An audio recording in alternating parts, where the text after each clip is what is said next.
Welcome back to my disembodied voice. Now, the human brain is a remarkable thing when it comes to the nuance of interaction, and that's critical for a gregarious species which both needs to interact for its survival and also for pleasure. And because we empathise with our species, or sometimes despise or can't hide how we feel about other people, our bodies and faces mimic what we are feeling internally. And the great thing is that we are all hyper aware of subtle changes even when we aren't that focused, because our brains are so attuned to communication. And such is our dexterity of recognising authentic facial expressions that our brains can decipher someone's expression in just 0.2 seconds. That's 1/5 of a second. And for some self-evident examples and observations of this fact, just remember that time you told a joke, asked someone out, made a stupid comment, or did anything which caused someone's face to change and you immediately realised you were heading into full-on cringe mode. Or when that hot boy or girl made eye contact with you and you thought, okay, this is looking good. And that's because for procreation, survival, acceptance into a tribe, reassurance in distress, or even invoking fear in someone, our brains have been hot-wired into facial assessments so we know friend or foe or potential partner, and we can progress in this world. We empathise, assess, bond and reject people based upon the slightest incongruence of how they respond or present themselves. And these don't have to be huge overreactions or something like a yawn when someone is trying to chat you up. No, some of the most basic assessments of people come from the most tiny deviations in their facial expressions. Now, recently I did a video about why horror masks cause such upset, and that's because masks have a fixed expression which is incongruent to body language and intent, and it removes a large part of the non-verbal information our brain needs to make an intuitive assessment about who we are interacting with. Non-verbal communication makes up 70% of all communication, and when we can't see the reaction in someone's face, our minds short-circuit into uncertainty, and it causes anxiety and deficits in our calculations and responses. And sometimes the slightest deficit reveals the most disconcerting thoughts.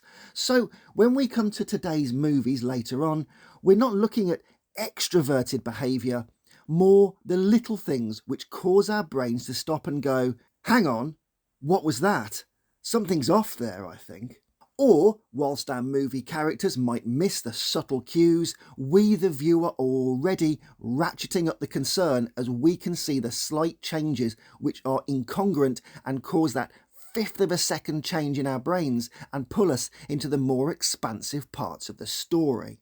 Now, while my last video was all about building rising tension and dread through behaviour and contrasting opposites, as I have just explained, communication doesn't have to be about such obvious disparities. And when movies want to unsettle us, less is always more, because unlike neon indicators of gritted teeth or clenched fists or swooning and direct flirting, it's much more powerful to show something amiss through a break in someone's presentation which shows they are lying, hiding something, or have unclear intentions, because our brains are assessing character and risk continuously.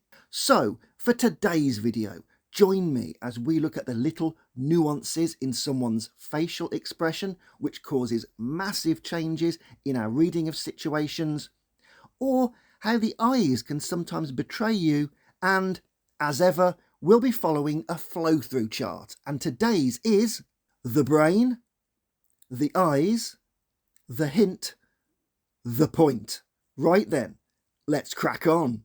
Like I stated at the start, our brains are always interpreting behaviour and communication through many angles of sights, sounds, symptoms, chronemics, proxemics, and many more factors. So in order for us to flirt, threaten, joke, talk, bond, hate, and generally interact with someone, be it verbal or non-verbal, we need the brain. Multiple areas and lobes of the brain are vital when it comes to recognizing facial expressions and interpreting their meaning. Now, there are many parts of the brain, both whole lobes and specific areas, which deal with interpreting what we see in someone's face, and these include the lateral occipital cortex, thalamus, medial prefrontal cortex, left decleve of the cerebellum, right inferior frontal gyrus, posterior superior temporal sulcus. However, there are three main areas which we're going to focus on today, and they are the fusiform face area, the middle temporal gyrus, the amygdala. So let's look at what each of these do. The fusiform face area. The fusiform face area is part of the human visual system that is specialised for facial recognition. It is located in the inferior temporal cortex, the fusiform gyrus. Now, this part of the brain doesn't just help assess facial expressions, it also helps us assimilate and associate with familiar stimuli. In other words, the more we see things and recognise things, the more that this thing helps us learn. The middle temporal gyrus. The middle temporal gyrus and inferior temporal gyrus subserve language and semantic memory processing, visual perception, and multimodal sensory integration. In other words, and in more layman's terms, the middle temporal gyrus is involved in processing words and gestures, accessing word meaning while reading, visual perception, and it's also involved in recognizing known faces, audio, visual, emotional recognition, and even plays a part in our memory. And finally, the other crucial part of our brain, which is located in our old friend the limbic system, is the amygdala, the almond-shaped part of the brain which deals with our fight or flight activation system. Now, as I've stated before in some of my earlier videos, we have the 4 F responses, which are fight, flight, fawn, and freeze. And whilst the amygdala helps process facial expressions, it's the epicenter of our risk assessment mechanism, and it plays a big part in calculating trustworthiness and perceiving potential threats that might affect our survival. Okay, so that's the brain done. We know what areas are working internally. So let's get to the nitty-gritty and look at some of the movies where these deficits in facial expressions and eye movements show our characters are lying, have insidious intentions, or aren't paying attention, or are just up to something. Let's start with The Dark Knight and the eyes.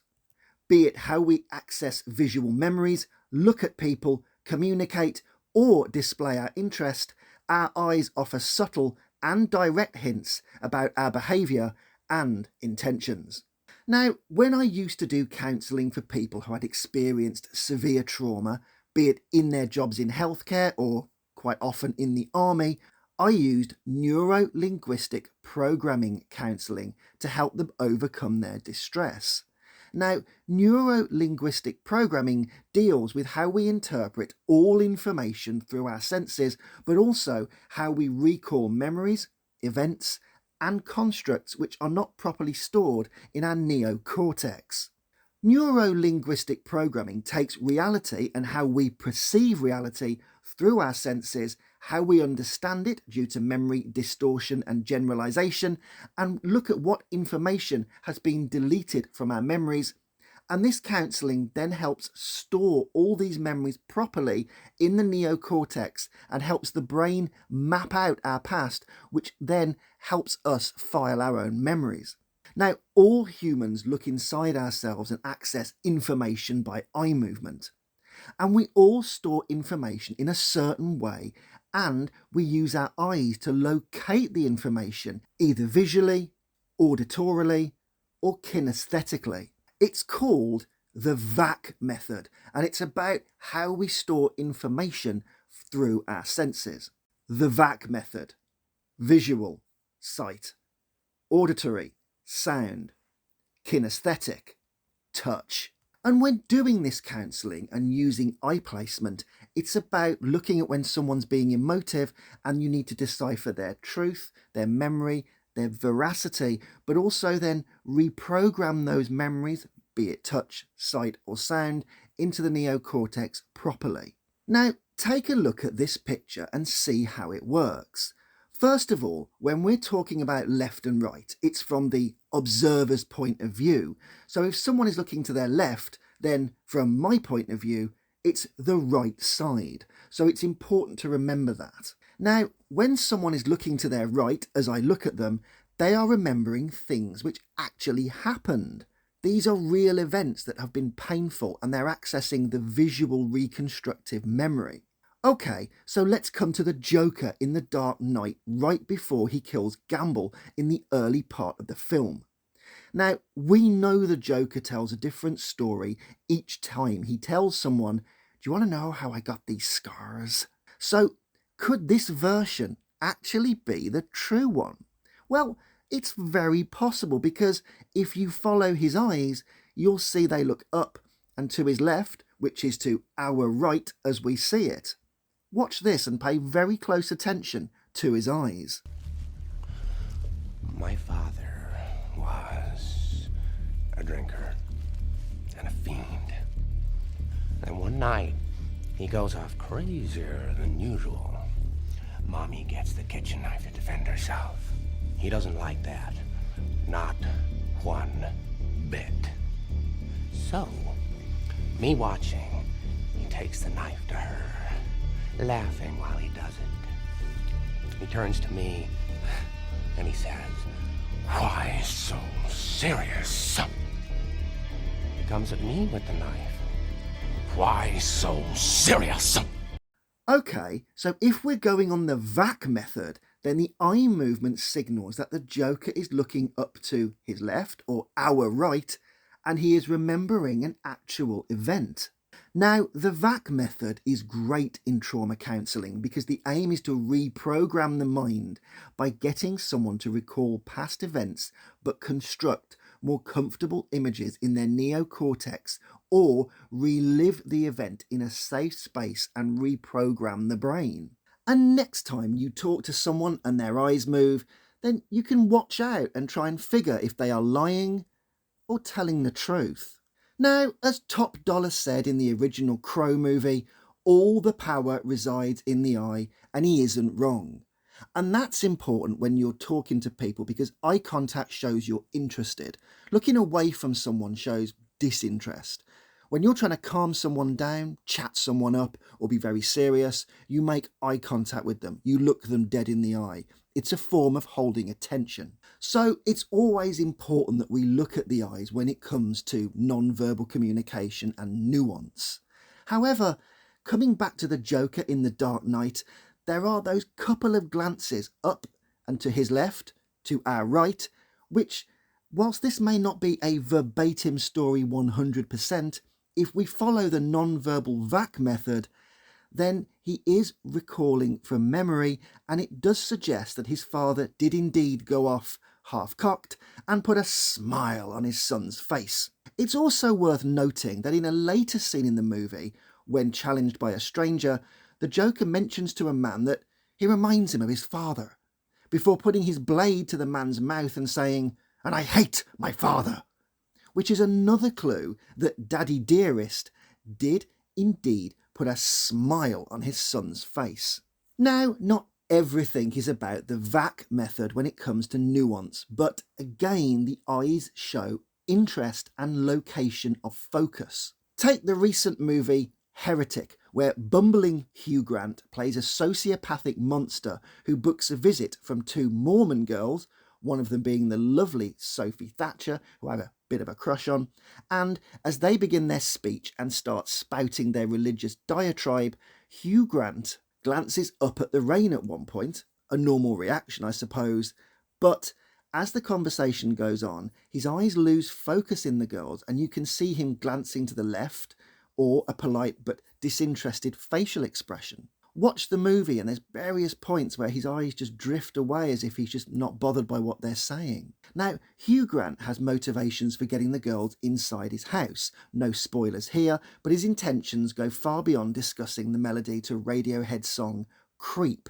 So it's important that he feigns interest but doesn't come across as threatening or weird, because he wants those girls on the other side of his front door. Now, as I have stated before, we the viewer are ahead of the game here, so we're looking for the little cues or the glances away or the flickers of disinterest in his face.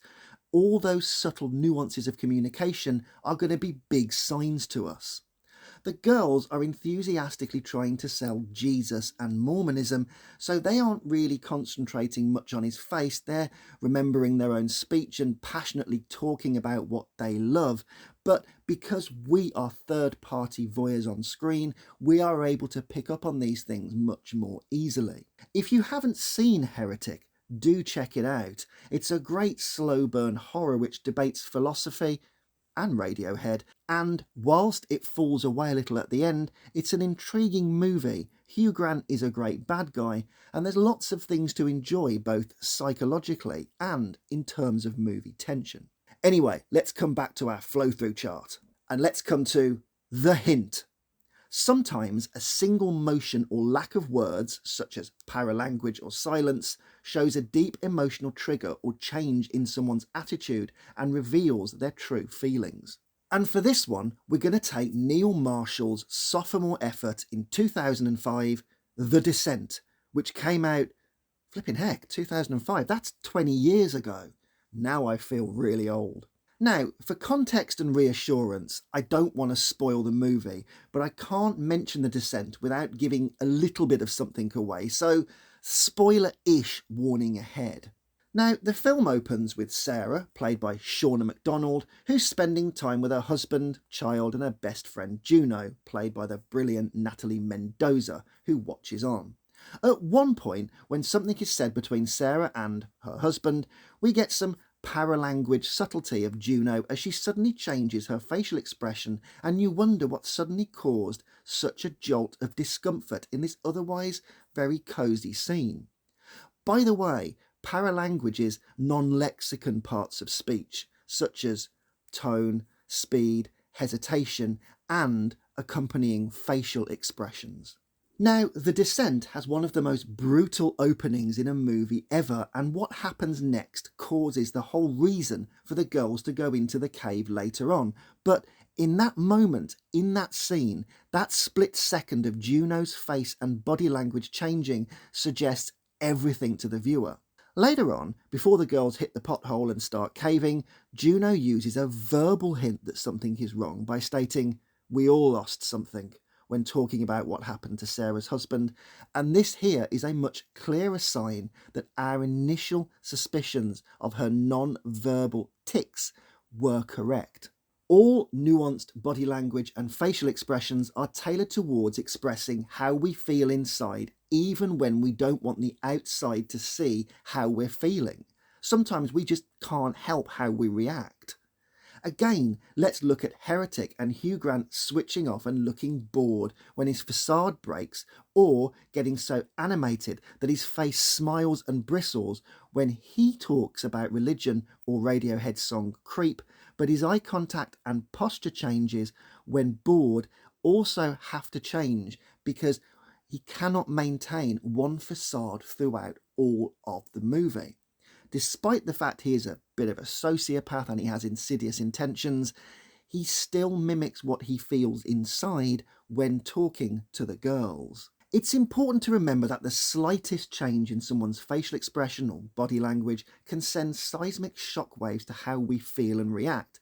And if ever you go on a date where you're itching to kiss the other person, but you're really getting bored of them, it's crucial you remain eye contact, stay focused, and ensure your face doesn't give away any signs you are bored. And your date will pick up on that. They will look at you and think, you're not paying attention. They just know, because straight away our brains are working out and risk assessing. So Whilst eyes help recall information when we're talking and give away if we're lying, overall, eyes, paralanguage and chronemics, which is about our timing and patience between interactions, all play a part in setting scenes and getting us engaged. After all, we all communicate every day with people and spend hours mirroring and projecting how we feel, both consciously and subconsciously, but in the end, we are all so intuitively attuned to non-verbal language that we can feel turned on or repulsed by simple nuances and deviations in presentation. And in movies, like I said before, we are the voyeurs, so we are able, unlike in real life, to step back and study others and make guesses as we are safe on our sofas whilst our characters are heading towards danger or going through the mill. And that brings us nicely to the point. Without the nuance of subtle non-verbal cues, the audience doesn't recognise incongruence, threat, or ominous change. In other words, we need these subtle cues so we can read what's going to happen next. Great movies tell great stories with great characters, and from The Godfather to Aliens to The Dark Knight to The Social Network to The Descent, we are watching people all the time as we sit and enjoy our films. And it's often the subtle changes which make us think, ooh, or ew, when it comes to looking at people on film and assessing their intentions or guessing what's going to happen next. Now, let's look at the polar opposite of this, which is a jump scare. Now, jump scares are great visceral reactions which cause people to jump and feel scared, like the name says, but the reason the jump scare has you is because you're locked into a moment which is gripping, congruent, and most of all, appropriate to what you'd expect. The jump scare comes after a period of silence, build-up or tension, and there is no greater method for getting you gripped and hooked and into that moment, like everyone acting like they should or mimicking the mood on the screen. In other words, if someone's going into danger or peril, joking or laughing is going to upset that mood. So their facial expressions and their body language and all of that needs to stay congruent to that mood. Also, paralanguage, silence, chronemics, all these kind of things play a really crucial part because we want to see how people are distressed. Looking at someone's face tells us if they're scared. We read it, we know our character feels vulnerable, and when that jump scare comes after a period of silence, alongside their subtle facial expression of looking scared, we partake in it. Now, the jump scare, like I said, is the visceral catharsis. Oh my God, wow, that was intense. But getting there does require a lot of work in building that moment through congruent facial expressions. Like I said, the opening to the movie The Descent is a happy and cosy start, which has one incongruent facial tic and a posture change from Juno, and when the Joker is telling Gamble his story, the first time he tells a story about his scars, it's both believable and creepy because of tone, but also because of the nuance in his face, the incongruent smiles, and the expression bits which don't seem right alongside his very threatening closeness and demeanour. Nuance in facial expressions and body language is crucial, and rather than play to the gallery of stereotypes where someone overreacts or simulates something with an over-the-top facial expression, we are so attuned to survival, empathy and understanding that we can spot when something isn't right from the most subtle cues, and part of the reason, like I said before, that you succumb to the jump scare or have to pause the movie and rewind something you thought you saw for a moment is because the actors are selling a genuine mood, congruent presentation, and the littlest glance, the littlest deviation or misplaced facial tic sets off a little trigger in your amygdala and limbic system, and you go, there's something not right here. Anyway, that's it for this week's video. So remember that psychology is cool. Please like, share and subscribe, as more subs means more vids, or even leave a comment, as healthy debate and examples of your favourite movies are always great to read about. And as ever, until next time, I'll catch you later. Why so serious?